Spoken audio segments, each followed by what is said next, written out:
Hello, I'm Keith Livingston from Hypnosis 101, the place to learn hypnosis and NLP. Welcome to this video hypnosis tip. Today's topic, how to tackle even the toughest problem with hypnosis.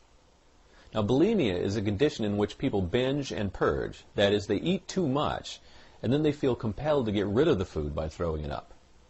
By all accounts, it's a very serious condition. Most say it's difficult to treat, may take several years of therapy, and is the result of serious childhood issues. However, I had a client with bulimia. I'll call her Kay. She was an attractive, intelligent woman, the kind of person you instinctively like. I started asking her a systematic series of highly targeted questions designed to uncover exactly the resources she needed to solve her own problem. I said, I'd like you to go in your mind to a specific instance where you've overeaten.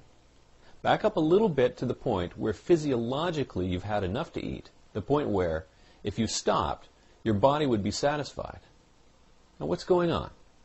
I was looking for what I call the decision point, the exact moment her behavior turned from something that was working for her into an unwanted behavior. It turns out that during specific meals, Kay felt that if she didn't have some of every kind of food on the table, she was missing out. That's what drove her overeating. But what drove the purging? After eating too much, she felt terrible. So I took her to a time when she was purging and asked her how she felt. Strangely enough, she said, I feel a sense of satisfaction, a completion. It seemed to me those were exactly the feelings she needed when she was about to overeat.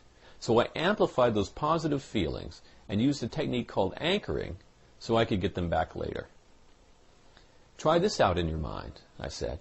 Go to a time when you're sitting at the table and you've eaten enough so that you've met your body's needs. What would it be like to feel that satisfaction and completion now? And at this point I fired the anchor, bringing back those positive feelings. You could see the confusion on her face at first. As her brain rewired the situation, she began to feel satisfaction and completion. Her face smoothed out, and the beginnings of a smile caused the corners of her lips to turn up. I could stop eating and feel perfectly satisfied, she said. In hypnosis, I led her through several scenarios which typically gave her trouble in the past.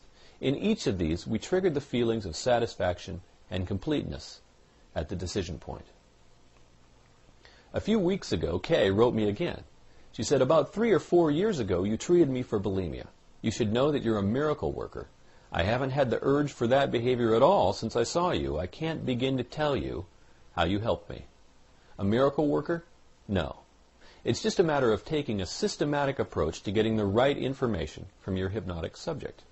Once you have that information, the rest is easy. So here's the process behind what I did. You can do it too for almost any problem, no matter how big or small. The first step is figure out what feeling is the payoff for the current behavior. What do they get out of doing what it is that they want to stop? For a smoker, it might be a feeling of satisfaction. Someone who overeats might get a feeling of comfort from the food. Now, these are just examples. It'll be different for each person. 2, take those positive feelings, amplify them, and make sure you can trigger them again later. The third step is to take them back mentally to the decision point, the instant they decide to do the smoking, the overeating, whatever behavior they don't like. At the decision point, trigger the anchor to give them the positive feelings. And fourth, in a trance, lead them through several such instances and suggest that any time in the future, they'll automatically have the positive feelings without the old behavior. That's it for today's video hypnosis tip. Come to hypnosis101.com for more NLP and hypnosis information.